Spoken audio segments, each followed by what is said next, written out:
Olá, tudo bem, pessoal? Como eu prometi, hoje é o dia da transparência. Estou aqui com o Kim Kataguiri, nosso deputado federal. Prometi que ia revelar toda essa história e falar a verdade sobre essa questão relativa à minha contratação no setor privado, depois que eu saí do Ministério da Justiça. Não estou fazendo isso por CPI que disseram que ia estará, eles recuaram, porque sabem que não tem nada de errado, e também não estou fazendo isso pelo TCU. O TCU está abusando do poder. Mas eu acho, como pessoa que está se colocando como pré-candidato à presidência da República, que a gente tem um dever de transparência. E a minha expectativa, Kim, é que isso marque um novo momento, que as pessoas públicas, homens, mulheres, venham a público e revelem os fatos, fale tudo, esclareçam todos os acontecimentos. Perfeito, e foi bom. Bom, primeiro um prazer estar aqui com você, Sérgio, e dizer que desistiram da CPI porque viram que ia dar um palanque ali, um holofote nacional com um adversário político. E da última vez que o PT, aliás, que eu me lembro que o PT abriu CPI contra adversário político, acharam um doleiro do PT, né, no meio da CPI. Mas vamos tratar então diretamente aqui sobre o nosso assunto. Acho que te fazer uma primeira pergunta. Você trabalhou para o Odebrecht depois que você saiu do Ministério da Justiça? Eu nunca trabalhei para o Odebrecht. Tá? Na verdade, eu desmantelei o império de corrupção do Odebrecht. Decretei a prisão de diretores, decretei a prisão do dono da Odebrecht. Depois que eu saí do Ministério da Justiça, eu preciso ganhar minha vida, eu não enriqueci, e fui contratado por uma empresa de consultoria norte-americana, a Álvares e Marçal. Qual que era o meu trabalho lá, Kim? Não era defender quem fez coisa errada, não era o escritório de advocacia. Era fazer aquilo que a gente chama de compliance anticorrupção. Ensinar as empresas a fazer a coisa certa e não pagar suborno. Criar mecanismos de prevenção da prática de crimes. Mas aí o que dizem é que essa empresa prestava serviço lá para o Odebrecht. Você recebeu o dinheiro via essa empresa da Odebrecht? Jamais recebi um tostão. Vamos esclarecer aqui. A Álvares Marçal é uma consultoria internacional. Tem lá nos Estados Unidos, tem lá no Japão, tem na Europa e tem no Brasil. No Brasil, tem várias unidades da empresa que prestam serviços diferenciados. Eu fui contratado por uma unidade da empresa chamada Álvares e Marçal Disputas e Investigações. Tá? Eu tenho aqui, inclusive, para mostrar, ó, essa é a empresa e o CNPJ dela. Álvares e Marçal Disputas e Investigações. A Álvares e Marçal, antes de eu entrar nela, havia sido nomeada por um juiz, tá, para que fosse administradora judicial para a Odebrecht na recuperação judicial. O que é isso? A Odebrecht teve dificuldades, tá? Para pagar os credores, ela pede essa recuperação judicial. O juiz nomeia ela, então ele está a serviço, na verdade, Álvares Marçal, dos credores. Está a serviço do juiz e não da Odebrecht. E quem fez isso é uma outra unidade da Álvares Marçal, a Álvares Marçal Administração Judicial Limitada, um outro CNPJ. Então todo o dinheiro que a Álvares Marçal recebeu nesse serviço ia para outra unidade da empresa e não tem nada a ver com aquilo que eu recebia. E eu não prestei nenhum serviço para a Odebrecht. Ou seja, no final das contas, até o CNPJ das empresas era diferente, da que fez a recuperação judicial para que você trabalhou fazendo compliance, e nem a própria Álvares foi escolhida pela Odebrecht, né? A Odebrecht não falou, olha, a Álvares e Marçal vai fazer minha recuperação judicial. É o juiz, é o judiciário que determina quem é que faz essa recuperação. Exatamente. E como se não bastasse, eu pedi, deixa eu mostrar aqui, tem o contrato, né? Quando eu entrei na Álvares Marçal, para evitar qualquer confusão, eu pedi, olha, vamos colocar uma cláusula no meu contrato, dizendo especificamente que eu não prestaria nenhum serviço de investigação ou de compliance anticorrupção para a empresa envolvida na Operação Lava Jato. E está no contrato, está expressamente, tá? Está aqui, eu vou pedir para você ler aqui, ó, que você que tem olho bom. Aqui no final. Ah, sim. Está em inglês, você pode traduzir. Né, traduzindo aqui do contrato, né, o consultor não vai prestar nenhum serviço aqui nesse contrato para ninguém relacionado à companhia Odebrecht, cita nominalmente aqui a Odebrecht, ou qualquer outra questão ou cliente que possa criar um conflito com a atuação judicial de Sérgio Moro como juiz. Ou seja, tem aqui a cláusula do contrato. Então você mesmo exigiu que você no contrato não pudesse prestar serviço para nenhuma empresa, seja a Odebrecht, seja outra empresa que tivesse envolvida nas suas decisões judiciais. Uma imposição sua. Eu pedi. A empresa concordou, que a empresa também é uma empresa absolutamente séria, mas eles atenderam na hora. Eu pedi que colocassem isso. Olha aqui, ó, tá no meu contrato, tá? O contrato tem várias páginas, evidentemente, mas está aqui no meu contrato, tá bom? Tá essa cláusula expressamente. Tá? E o Kim provou aqui que sabe bem inglês, que é um contrato que foi feito em inglês. E até essa é uma outra coisa, Kim, que é importante destacar. Eu fui contratado para trabalhar nos Estados Unidos, na filial da empresa lá em Washington, tá? Eu fiquei vinculado à empresa brasileira apenas enquanto não saía o meu visto de trabalho lá nos Estados Unidos. Mas desde o início eu fui trabalhar para a filial lá nos Estados Unidos. Então, eu sequer aqui estava o meu foco, sequer o foco de trabalho era exatamente o Brasil. Então, isso também é um indicativo, olha, não recebi um tostão e não prestei um serviço para qualquer empresa envolvida na Operação Lava Jato. Então, você ficou aqui no Brasil ainda esperando sair o seu visto de trabalho nos Estados Unidos, porque teve ex-ministro do Bolsonaro que foi para os Estados Unidos correndo, deu um jeito lá, não sei como, de conseguir um visto ali em 2, 3, uma semana, 2 dias. Mas o que eu quero entender é o seguinte, então a acusação que fazem contra você é de que você mobilizou, né, e tomou as decisões numa operação, maior operação de combate à corrupção da história do país, né, mobilizando o Ministério Público, Polícia Federal, né, proferiu sentenças aí com a prisão de grandes empreiteiros, de políticos poderosos, tudo isso para virar consultor durante quantos? 10 meses, 11 meses? Eu fiquei um ano. Veja que a história é totalmente sem pé nem cabeça, porque se eu quisesse receber alguma coisa dessas empresas, da Lava Jato, eu teria aliviado para elas atrás. E foi exatamente o contrário, né? Eu fui juiz rigoroso, porque eu sou rigoroso com corrupção.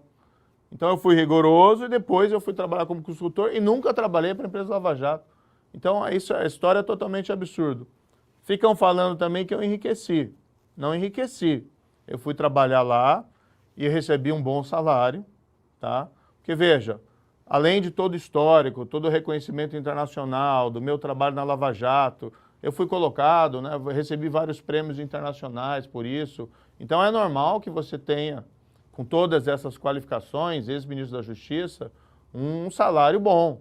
Tá? Um salário bom lá para os padrões dos Estados Unidos e para a função que ocupava. Mas longe de ter enriquecido, longe de qualquer perspectiva de ter enriquecido. Eu puxei aqui até o seu currículo aqui, acho que é o primeiro currículo de 6 páginas que eu vejo, enfim, da sua graduação, mestrado, doutorado, né, sua atuação. Você chegou a ser auxiliar no Supremo Tribunal Federal, no caso do Mensalão, não sabia disso também, né, junto com a ministra Rosa Weber. Enfim, tem uma experiência vasta aqui, mas agora acho que o que todo mundo está especulando aí, e que eu já escutei lá em Brasília, né, do pessoal que iria abrir CPI, pô, Kim, o Moro ganhou 30, 40 milhões de reais, né? Então agora, acho que é o grande, né, a revelação aí dessa live. Então, no final das contas, quanto é que você recebeu, qual que era o seu salário, né, na Álvares e Marçal? Kim, eu vou revelar, mas assim, primeiro, não tem nada de errado no que eu fiz no passado, tá? Mas vamos aqui ser transparentes. Mas eu espero que a gente esteja inaugurando uma nova era de transparência das pessoas públicas.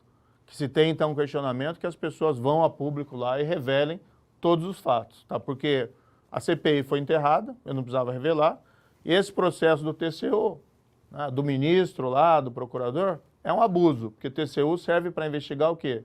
Governo, administração pública, e não investigar contrato entre uma pessoa privada, que é o meu caso depois que eu deixei o Ministério da Justiça, e uma outra empresa privada. E ainda mais um contrato feito lá no exterior. Mas tudo bem, eu vou revelar. Espero que outros façam a mesma coisa. Tá? O que foi combinado, que eu receberia um salário nos Estados Unidos, tá, de $45 mil por mês, que era exatamente o que eu recebia. Eu tenho aqui um recibo, né? Lá vou fazer só um esclarecimento que o pagamento era quinzenal, tá? Então está aqui o que eu recebia, né? Tem aqui o recibo, tem aqui também do outro lado, tá? Somando, considerando todos os descontos de impostos, de pagamentos que você fazia e tal, no fundo dava metade, dava mais ou menos uns 24 mil dólares por mês. Porque o imposto lá nos Estados Unidos é bastante caro também. Então, basicamente era isso, 45 mil dólares por mês. Eu recebi parte disso aqui em reais, no Brasil, enquanto eu não estava lá ainda já com visto de trabalho nos Estados Unidos, e depois passei a receber aqui, lá nos Estados Unidos diretamente. Tá? Então está o recibo aqui, tá? Tudo bonitinho, veja que tudo declarado, com recolhimento de imposto, tá? Lá para os Estados Unidos, evidentemente. No Brasil, eu recebi da mesma forma os pagamentos, tudo documentado, com o pagamento do imposto aqui. Tá? No Brasil havia a conversão então em reais e os pagamentos foram feitos, né, para a minha empresa, eu abri uma empresa, tá? Moro Consultoria, e tudo isso foi pago, declarado, CNPJ, tudo bonitinho, tudo documentado. Né? Não existe isso, nada foi feito escondido, tudo foi feito com muita clareza. Tá? Então está aqui esse documento, tá bom?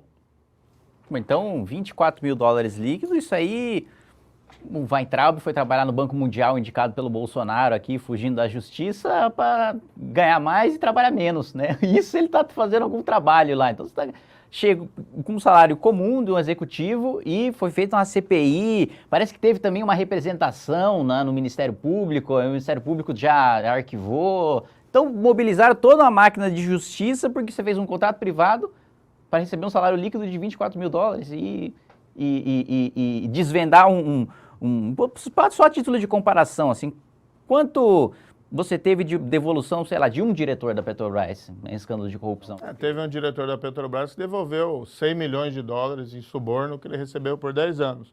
No fundo, o que acontece aqui? Como não tenho o que dizer do meu trabalho como juiz, como não tenho o que dizer do meu trabalho como Ministério da Justiça, o pessoal fica inventando mentira.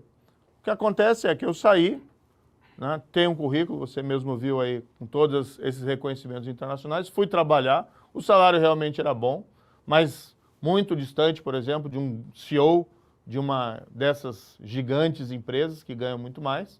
Fui contratado lá para receber esse salário, que é um excelente salário, não, a gente não pode negar isso. Tá? E também tinha um bônus, tá? Eu recebi um bônus de contratação, que é muito comum nisso, tá? Que era de 150 mil dólares. Também recebi isso, tudo declarado, tudo bonitinho, tudo certinho. Tá? Vou te mostrar aqui, ó. Dá uma olhada. Você que tem olho bom aqui, um é o do bônus e outro é do salário. O do maior é do bônus. E desse bônus parece que Do bônus esse aqui é o do bônus, esse aqui é do salário. Tá, então do bônus, né? Recebi isso aqui, ó, em nota fiscal, tudo bonitinho, tá? Aqui. Perfeito. Tudo declaradinho, tudo bonitinho. Tá? E veja, eu vou declarar esse ano ainda o imposto de renda, tá? Isso aqui já foi declarado, mas eu vou declarar no meu imposto de renda, vou declarar tudo que eu recebi nos Estados Unidos aqui no Brasil, porque eu tenho que pagar imposto sobre isso aqui no Brasil também. Então você ainda vai mandar um pouquinho de dinheiro pro caixa do Bolsonaro. Pois é. E depois, ainda no final, eu tive que devolver parte do bônus, porque eu encerrei meu contrato um pouco antes do tempo e convencionei de devolver parte desse dinheiro para a empresa, devolvi ali cerca de 67 mil reais em outubro de 2021. Né? Estava bem nos Estados Unidos, estava tranquilo, mas assim, a gente não pode deixar esse país na mão de Lula e Bolsonaro. Né? A gente tem que fazer algo diferente. E preferi voltar para o Brasil para encarar essa luta, entendeu? Não esperava, né? Ou talvez esperasse, tantas e tantas mentiras, tantas e tantas inverdades. Você mesmo falou ontem, o Ministério Público já arquivou uma representação que foi feita por um deputado do PT, né? Engraçado, né, que muitas dessas pessoas que ficaram me acusando e falando de CPI e tal, é o pessoal que está na lista de pagamento de suborno dessas empreiteiras. né, na lista lá de codinomes, por exemplo, da Odebrecht, e ficam falando alguma coisa. Como você vê aqui, meu contrato proibia que eu trabalhasse para a empresa envolvida na Lava Jato. A empresa que eu me vinculei formalmente aqui no Brasil não é a mesma que prestou os serviços lá na recuperação judicial. Na recuperação judicial, a empresa não fez nada de errado, porque estava trabalhando lá para os credores, estava trabalhando para o juiz. E a gente vê aqui tudo, né? Tudo transparente, tudo documentado, tudo direitinho.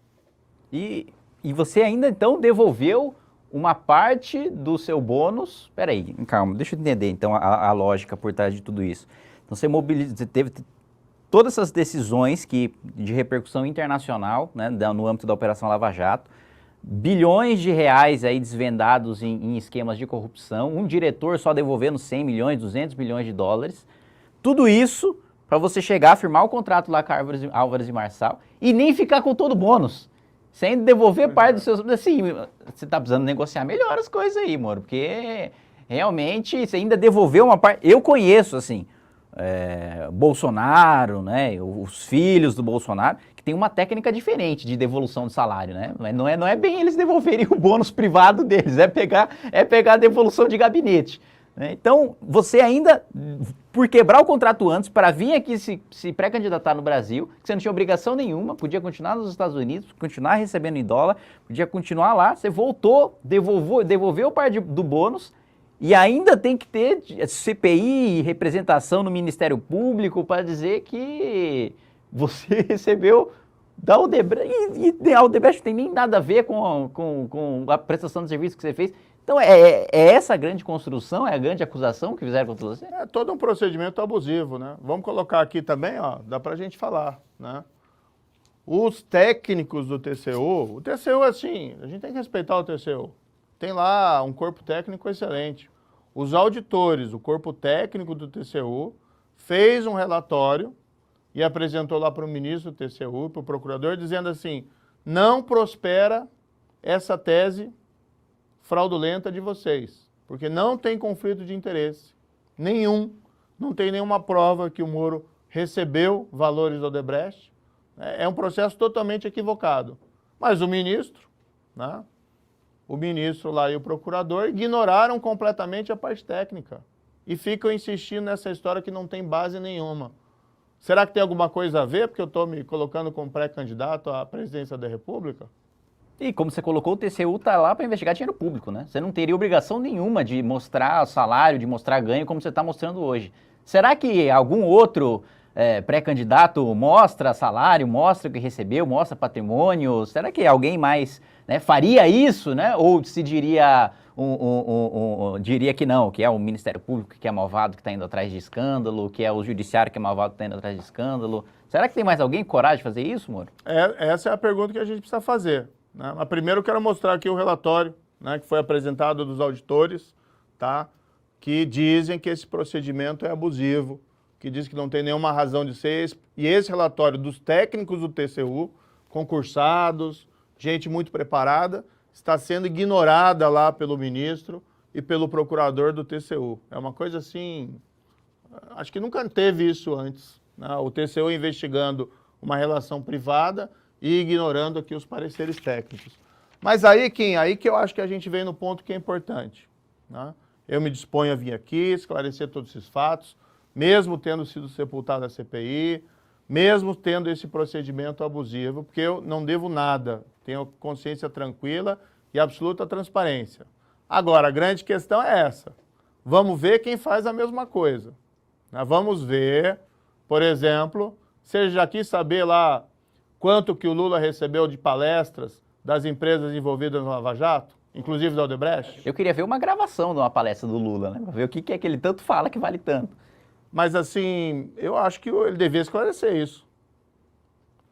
Claro. Você já ouviu alguma explicação dele lá, por que a Odebrecht, por que a OAS reformou o sítio que ele vivia lá naquele sítio todo final de semana? Por que o sítio que não era dele tinha um quadro gigante com a cara dele no meio do sítio? Aquele sítio dos pedalinhos lá, com o nome dos netos dele. Eu acho que deveria ter um esclarecimento, né? Todo mundo abrir as contas, já que eu estou me dispondo a abrir as contas, e o Lula podia esclarecer as palestras, as reformas lá do sítio, as reformas lá do triplex feito pela OAS. Vamos ser transparentes, vamos ser todo mundo transparente. Você tem curiosidade de alguma outra coisa em relação a essas pessoas públicas? O seu Bolsonaro, talvez, o que ele poderia abrir pra gente? Acho que o Bolsonaro, a gente podia dar uma sugestão para ele podia abrir as contas lá do gabinete parlamentar dele, do filho dele, né, do Queiroz. Olha, eu acho que para comprar uma mansão de 6 milhões de reais lá em Brasília, precisaria... Eu acho que algum filho do Bolsonaro trabalhou uns 10 anos lá na Álvares e Marçal, viu? Porque para comprar uma mansão de 6 milhões de reais, assim, rápido, Você comprou uma mansão de 6 milhões? Não. Porque um ano de salário não dá, Eu vivo em apartamento alugado, sabe? Ó. Pois é, você vê. E lá nos Estados Unidos tive que alugar também, um lugar para morar, né? Não tem essa possibilidade de comprar, assim, em dinheiro, né? Em espécie lá, uma mansão no Paranoá. Você tem esse dinheiro? Não tenho. Poxa vida, talvez esteja fazendo uma coisa errada como deputado. Coitado, eu ainda divido com 2 assessores o apartamento lá no negócio. Divide o salário dele com vocês? Não. A tal da rachadinha? Ixi, lá, eu ainda pago conta dele. Então a proposta é a seguinte, né? Vamos então fazer aqui um desafio. Eu vim aqui abrir minhas contas, absolutamente transparente. Vamos ver se o Bolsonaro abre lá as contas da rachadinha dos gabinetes parlamentares, dele, das pessoas ligadas a ele. Vamos ouvir esclarecimentos sobre aqueles cheques, que não são da primeira-dama. É para ele mesmo. Abrir as contas da Michelle também, né? Porque não tem nada a esconder. Não, acho que ali a questão da esposa, isso é coisa dele. Não é dele, isso não era para ele, né? Vamos abrir essas contas, vamos revelar todas essas informações, quem rachou dinheiro lá dentro dos gabinetes da família Bolsonaro. Vamos ser transparentes, vamos lá esperar que abram também, esclareçam como é que foi paga aquela mansão, como é que foi obtido lá os recursos para comprar aquela mansão. Vamos ter contas abertas para todo mundo. E do Lula, vamos fazer também o mesmo desafio. Vamos abrir as contas lá do sítio de Atibaia, vamos revelar como é que a Odebrecht e a OAS fizeram aquelas reformas, quem pagou por aquelas reformas. Vamos também saber aí como o Lula, quanto que ele recebeu e como que ele recebeu por aquelas palestras, que ele muito mais do que o que eu recebi aqui, é brincadeira, do que ele recebeu das palestras das empreiteiras envolvidas na Lava Jato, que ele deu, né? Muito mais dinheiro. Vamos ter todo mundo as contas abertas. Acho que isso é um dever de qualquer pessoa pública. Claro, tem que ser transparente. Acho que então vamos fazer uma campanha. Vamos começar uma campanha? Vamos começar uma campanha, talvez abrir uma hashtag aí para que eles abram, o Lula e Bolsonaro abram suas contas, sejam transparentes com todo mundo, como você foi. E você não foi assim, eu quero ser o diferente, vou apresentar minhas contas aqui. Não, fizeram acusação contra você, você falou, muito bem, fizeram acusação, eu vou fazer o quê? Eu vou dizer que o Ministério Público está me perseguindo, que o Judiciário está me perseguindo? Não, vou abrir minhas contas, o TCU não tem nada a ver com dinheiro privado e o Ministério Público já arquivou a denúncia, então que os outros façam a mesma coisa, que tenham essa prestatividade que você teve. Vamos ser todo mundo transparente, é o dever de cada pessoa pública ser transparente, principalmente quem está querendo ser aí candidato à presidência da República. Então vamos abrir aqui uma campanha, né, para todo mundo, se exigiram de mim ser transparente, que o Lula e o Bolsonaro sejam transparentes também em rachadinha, em contas lá dos gabinetes, em conta do sítio de Atibaia e as contas lá das palestras recebidas pelo Lula pelas empresas investigadas na Operação Lava Jato. Então vamos abrir a campanha aqui, abre as contas, Bolso Lula, né? Tá bom? Então essa é a campanha que a gente está inaugurando hoje, uma nova era na transparência pública. Vamos aproveitar essa oportunidade. Aproveitar para ter um avanço institucional para o país, né? Isso. Então, a hashtag abre as contas Bolso Lula. Para quem quiser, Moro, ver o documento, ver a nota fiscal, como é que o cara faz? Você fala, o Moro pegou aí um papel, escreveu qualquer coisa e disse que mostrou o documento. Vamos para fazer o fact-checking lá, como é que o cara faz? Não, peraí, você viu até os documentos aqui, até leu no inglês. Não, mas eu vi, mas às vezes você escreveu aqui, fez um garrancho. Eu acho que alguém soprou para você, viu, a tradução. Mas é o seguinte, esses documentos estão sendo disponibilizados, tem aqui a informação nessa gravação, onde você vai encontrar todos esses documentos. Tá tudo documentado, tudo certinho. Tá? Eu, na verdade, lutei contra a corrupção. Jamais recebi um tostão ou prestei qualquer serviço para a empresa investigada na Operação Lava Jato. O que a gente precisa agora exigir de todos nós, para ter um país melhor, né? Transparência das pessoas públicas. E vamos começar pedindo para o Lula e para o Bolsonaro. Muito bem. E vai estar então no Telegram aí, quem quiser acessar aí no canal, vai estar, acho que vai, bom, vamos botar aí no meio o CG, vai estar aparecendo aí no link para você que quiser acessar. E tá aberto, né? Qualquer um que quiser ver, o Glenn quiser acessar lá, tá 100%, fique à vontade, não precisa ter hacker, não precisa, né, fazer uma... Lá você pode entrar legalmente, né? Você pode, licitamente, você pode ver, o Telegram do Moro está aberto agora, não só as contas, o Telegram do Moro está aberto agora para cada um, quem quiser ver o contrato, quem quiser ver nota fiscal, vai estar à disposição, né? É isso aí. Você está convidado, inclusive, a ir lá, né? A gente não está só dizendo, ó, vai estar lá a oportunidade, vai lá. Você deve estar curioso para ver esses documentos, para ver lá recibo, lá dos Estados Unidos, nota fiscal, é legal, vai lá dar uma olhadinha. E vai tudo, tá tudo lá bonitinho, tudo documentado, tudo direitinho. Vai estar a cláusula lá também para ver se eu fiz a tradução direito. Né? Vai estar lá na... Talvez essa parte a gente omita para não te gerar constrangimento. Não, a gente vai colocar lá, tô brincando. Vai estar tudo lá bonitinho, tudo direitinho. A gente não tem nada a esconder. Então é isso. Gente, obrigado aí por vocês acompanharem essa transmissão. E hashtag abre as contas Bolsolula. É isso aí.